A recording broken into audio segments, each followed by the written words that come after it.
Hello, and welcome back to the Cinema Lounge, where we chill and talk about movies. I am your host, Garrett Inman, and today we are going to chill and talk about my top 10 most anticipated 2022 movies. A lot of people have been putting these lists out over the course of the past couple of weeks, and I'm pretty confident in saying that I think this list will be at least a little unique. Because I'm not really looking forward to some of the bigger releases that everyone's hyping up. So you're not going to be seeing a lot of big blockbusters on here. And also, a lot of the movies coming out this year are these legacy movies for franchises that I have either not seen or don't care about. So like something like Top Gun Maverick. Seems like it'll be good, but like, I have zero attachment to Top Gun because I have not seen it ever. Same with Avatar 2. Tried to watch Avatar when I was younger, fell asleep in the middle of it. One of the maybe 5 movies I've ever fallen asleep watching. And I've only really seen 2 of James Cameron's other movies, so I'm not like huge on James Cameron. So Avatar 2 isn't even on my radar. But yeah, this list was hard to make because this was like the first year where I was completely unaware of what was coming out this year. Past years, it was like, oh yeah, well, I know the big releases and those are the movies I'm most looking forward to. But this year, it was like, I maybe know 2 or 3 movies coming out and I'm not really that excited for them. But I just kind of went through the release list of what's being released to theaters and basically picked the movies that I was like, oh shoot, yeah, no, that movie should be good. Oh, I can't wait to see that. So hopefully this will be a unique list. Maybe put some movies on your radar that you haven't heard of or didn't really consider. Who knows? But yeah, I don't really have anything else to say going into it. So this will be probably a short episode. Hopefully, because it's lunchtime right now. I'm hungry as crap. So hopefully this will go by pretty quickly for me. Let's see. First off, number 10 is Lightyear.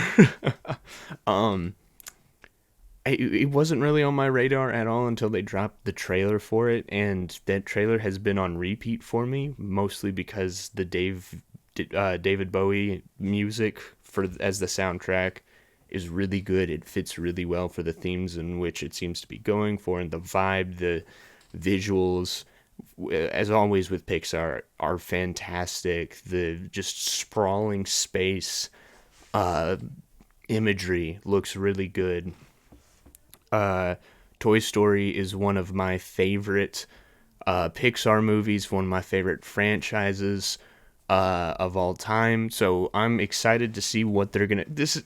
This is kind of looks to be kind of like a prequel type deal. Basically, this is the guy that inspired the Buzz Lightyear toy, which is really neat. So it's fun to kind of get your gears rolling. Like, does this exist within the timeline Andy lives through, or is this just like this is the Buzz Lightyear movie that inspired the toy within the Toy Story universe? And it's fun to think about that and try to figure out where this fits in within the Toy Story narrative. But I also just like space movie, like these space movies that explore stories outside of stuff like Star Trek and Star Wars, which have been done, which are just these continuing stories that have been going on longer than I've been alive. So I would like to see more space stories that involve characters that are not Star Wars and Star Trek, and to see the Lightyear Corps, or the Space Ranger Corps, I think is what they're called, explore the universe. It seems like we're going to get a diverse set of planets and creatures. And hopefully that'll make for an interesting movie. Number 9 will be the new Scream movie that comes out this weekend. So I don't have to wait that long for it. But Scream is my favorite horror franchise. It's one of the few horror franchises I've seen from beginning to end and have largely enjoyed my time with it. The first Scream is probably in my top 100 movies ever made. At some point, I'll make an episode counting that down. um, but it's such a clever twist on the horror genre. The second one, I still enjoyed my time with, like a large portion of my time with. The third one was okay, but the fourth one, I loved how it tackled horror reboots, and so I'm interested to see where they're gonna go with this because it is a fifth entry, which doesn't usually happen with a lot of horror franchises. I'm curious to see if it's gonna take on, or curious to see what horror genre tropes it's gonna take on. I love the ghost face. I love the fun, upbeat, who not upbeat, but like just the fun, wacky energy these movies bring, and the who done it that comes with it, and trying to figure out, oh, who's in on this, who isn't, and the fun twist endings and the fun kills and all of that. I think it'll be fun to see Ghostface operate in a world with more modern technology where he's only really used a phone and a voice changer, but now he has smart houses to work with and smartphones and tracker technology and all that fun stuff. I am very much looking forward to this movie. I think it will be a fun time in theaters. Number 8, Sonic 2. I picked by the end of this list, you're going to be like, he picked Sonic 2 over these movies and they're not even on the list. Look, Sonic 1 was not the best movie ever. It came out February 2020, and I was like, I guess I'll go see it in theaters just to support the company because, hey, they listened to fans who said, hey, your rat-faced Sonic looks disgusting. We don't want to see a movie with that. And they said, all right, shoot, okay. And they redesigned it, put those animators back to work, which I'm sure sucked for them. So I went and saw it and I was like, you know what? These guys put in the work. I'm going to go see their movie and support them just for that. And, a grown adult sitting in a kid's movie. I've been in that situation a few times.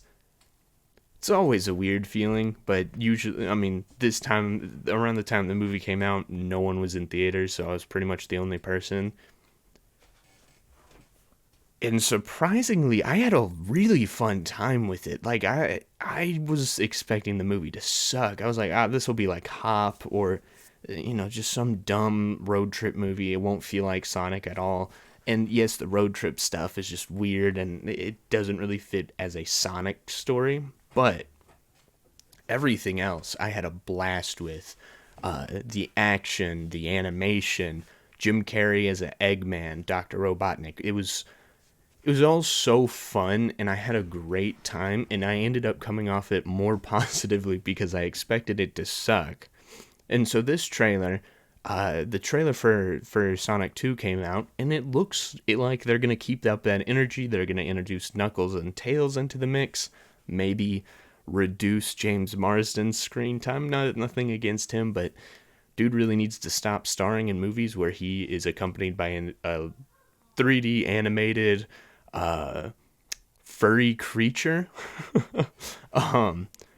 So hopefully this will keep up the energy and the fun these other movies have had. And I'm excited to see it. I'm not anticipating this to be amazing.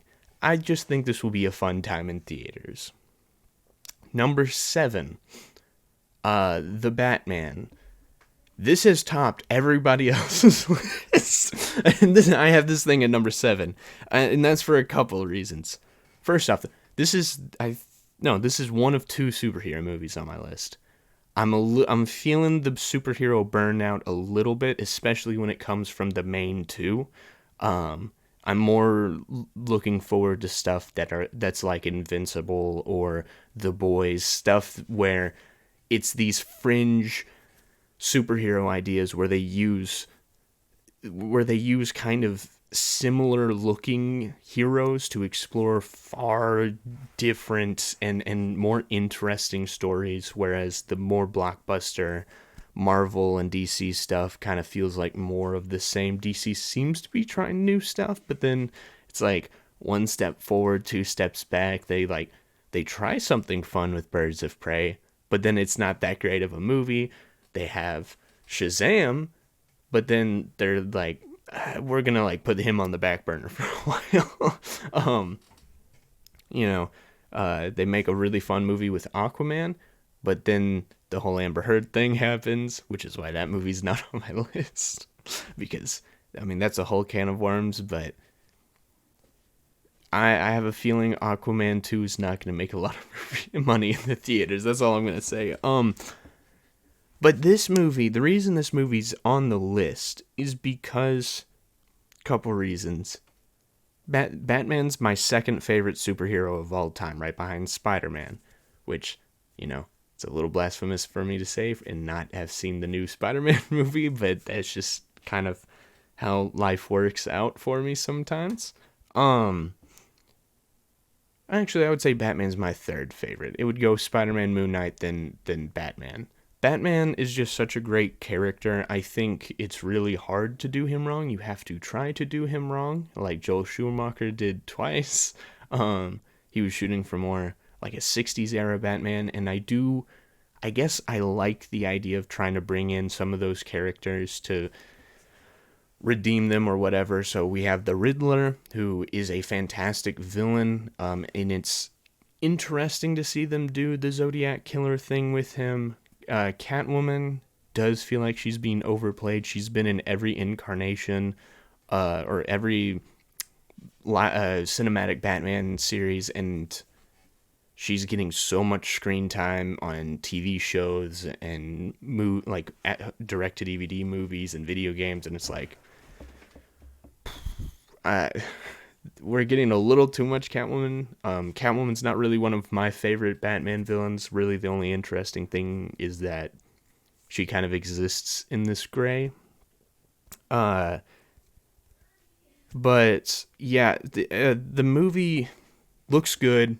Being directed by Matt Reeves. Matt Reeves is a really good director. Did a really good things with the Planet of the Apes prequel movies that he did. So I have no doubt this movie's going to be good. A couple of things have me a little worried. But like that, it still looks good. And that alone, it's Batman. It's going to be a movie I'm looking forward to. But the Colin Farrell penguin voice, he better not be in the movie all that. I'm sorry, my dog's barking. Because that's what she does. But yeah, the Colin Farrell penguin thing, dude. That voice better not be in the movie all that much, because that voice is humorous. I don't want a penguin who's walking around going, "Whoa, whoa, whoa, calm down, sweetheart. You cross me, I'm gonna be making you sleep with the fishes, and then I'm gonna eat the fishes because I'm the penguin. Quack, quack, and all that stuff, huh?" That's just really goofy to me, and it doesn't fit with the rest of the movie, in my opinion. Or it doesn't fit well with the rest of the tone that it seems to be going with. Maybe it'll work a little better because, you know, you have these dark movies with those heavy mobster voices like Goodfellas and Casino, but there's always this chaotic energy that comes with them that kind of makes it fun. Sopranos, Goodfellas, all, you can have fun with it while it still remains dark and gritty. But that kind of energy I don't think fits well into this dark Batman story, unless it comes from something like the Joker and it's meant to be this balancing act. Number 6. Sorry about that. Had to take care of something real quick. Number 6, The Worst Person in the World. Yeah, this movie's been making the rounds in festivals. It's getting a lot of hype in those festivals. Some maybe Oscar buzz.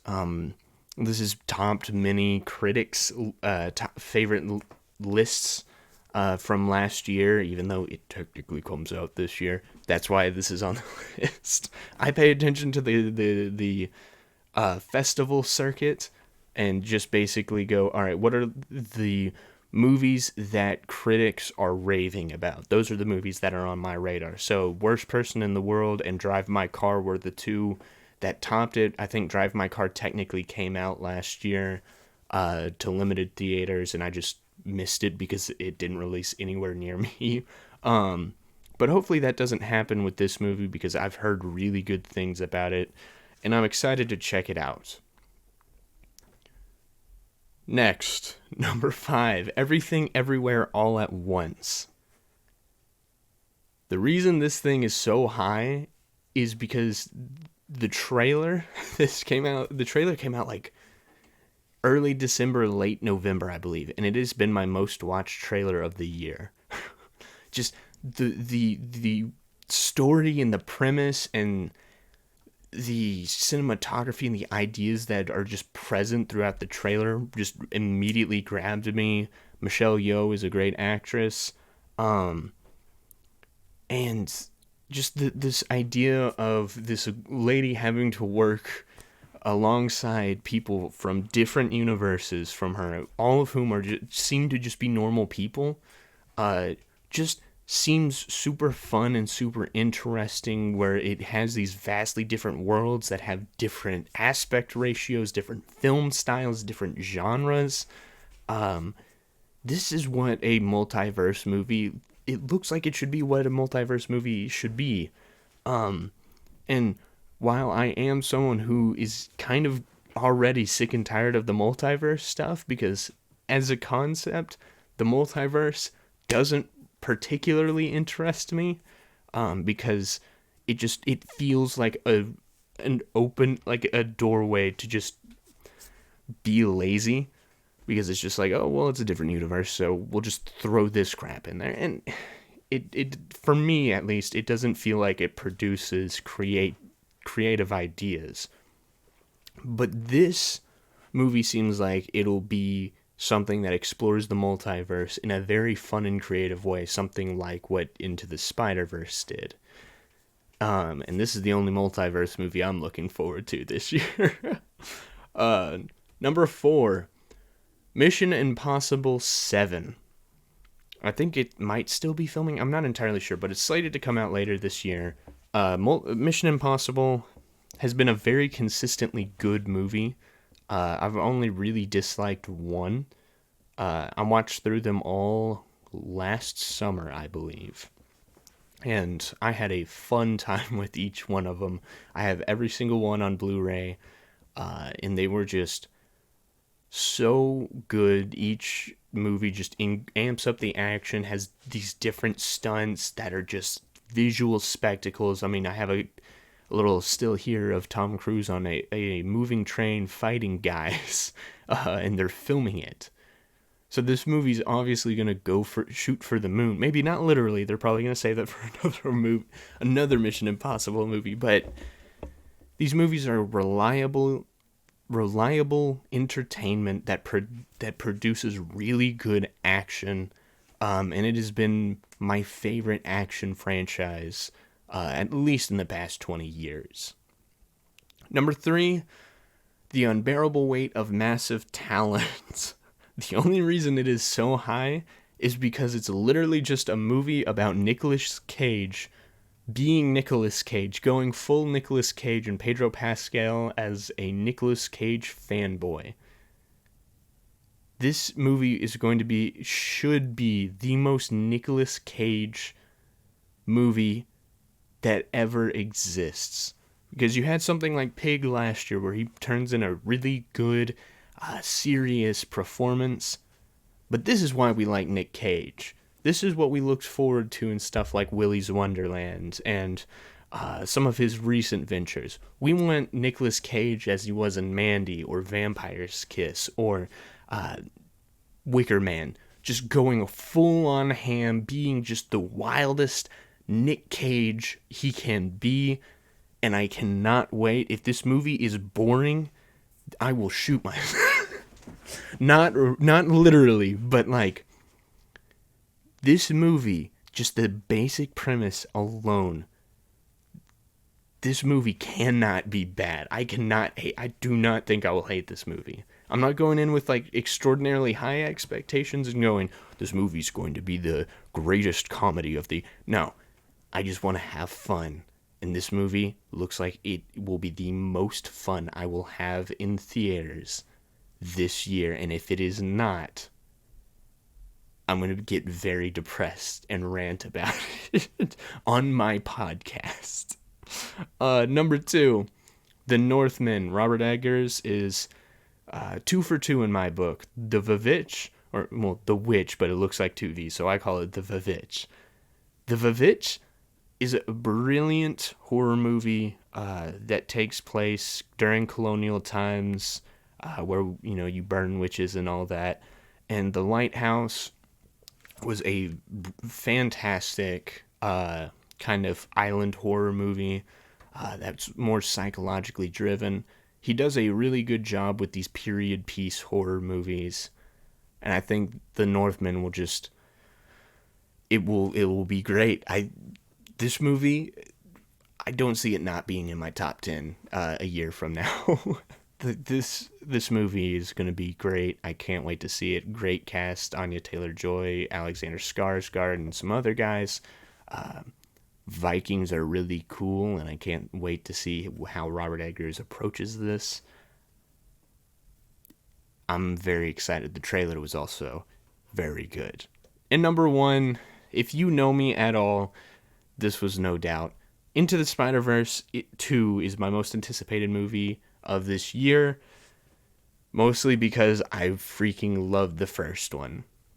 Into the Spider-Verse is in my top 10 movies of all time for me. I've watched it countless times, seen it in theaters countless times, watched it with friends and family countless times, because it's just one of those movies that feels so unique. Something that Mitchell's vs. the Machines from this past year recaptured for me, where it was funny, it was heartfelt, it had a great theme and message to it. The animation style was just brilliantly done with the comic cell style.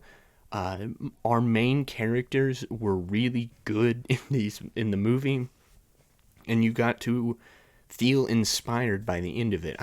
By the end of the movie, when I first watched it, I'm like, this is what Spider-Man is about. They use the multiverse to explore one of the core concepts of Peter Parker's Spider-Man, which is people were supposed to look at the mask and project themselves onto him and see themselves in Peter Parker. And then we have an entire movie that follows these various different characters following in Peter Parker's footsteps and learning lessons from him even as he's dead, and becoming their own heroes in their own rights while they are all Spider-Man. Anyone can wear the mask, anyone can be a hero, and they just amplify that core identity message of Spider-Man really well. And I can't wait to see what they do with this. The only thing that I know for sure is Miguel O'Hare, Spider-Man 2 2099 is going to be in it. He has a very cool costume. But I can't wait to see what they do with this. And yeah, that's really all I have for you. This, like I said, this episode was going to be really short. This was, wow. I mean, I had a couple interruptions, but that was really short. So we're going to wrap up with my weekly recommendations real quick, and I'll let you get out of here because I'm holding you hostage. That's how this works. This is like a classroom where I'm basically saying if you leave, you're going to fail. I apologize for that. My brain doesn't work sometimes, especially when I do this kind of stuff. Especially when I have to talk by myself for an extended period of time. So let's just get started. Number 1, Kiss Kiss Bang Bang. Watched this a couple days ago. Shane Black's feature debut with Robert Downey Jr. and Val Kilmer. Holy crap, this movie is a blast. It is so fun, so funny. Just the mystery, while basic, it keeps you on your toes, and you get to just have fun with it. Robert Downey Jr. does a great job in this movie. I can see this being added to my Christmas watch list. I can't wait to watch this every year for Christmas because it's just that dang fun. It's so quotable, and I love it. If you look up the definition of a banger, you know what you're gonna get. You're not gonna get this movie. You're gonna get the definition of a banger, which is what this movie is. If you know, you know. Kiss Kiss Bang Bang is a Kiss Kiss Bang Banger. Boom, put that on a poster.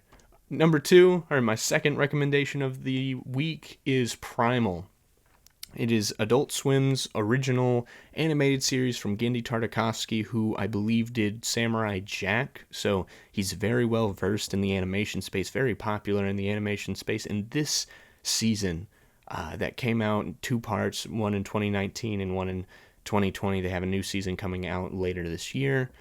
I did not expect to love it as much as I did. I heard a lot of hype around the pilot and then just silence. So I didn't know what to expect going into it after that first episode. And that first episode is heartbreaking. It's horrifying. The animation is so brilliant.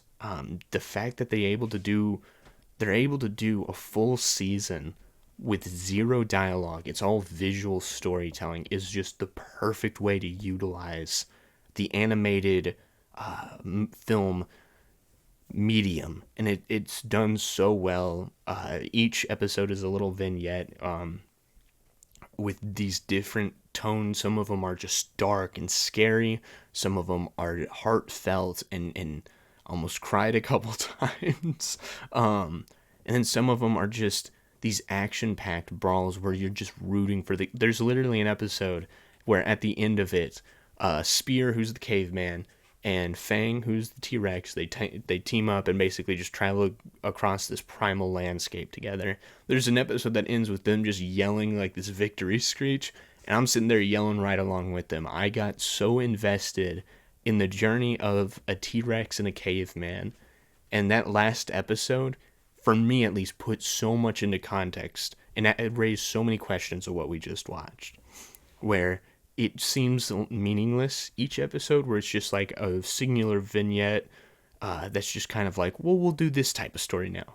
But then that last episode goes, yeah, but, and reveals something to Spear and Fang, and then that thing reveals more to the audience, and I'm sitting here going, okay, I have my wheels turning, and I'm like, I cannot wait for the next season to figure out what's up with this world that they've built, what happened in each episode, and why that happened in each episode.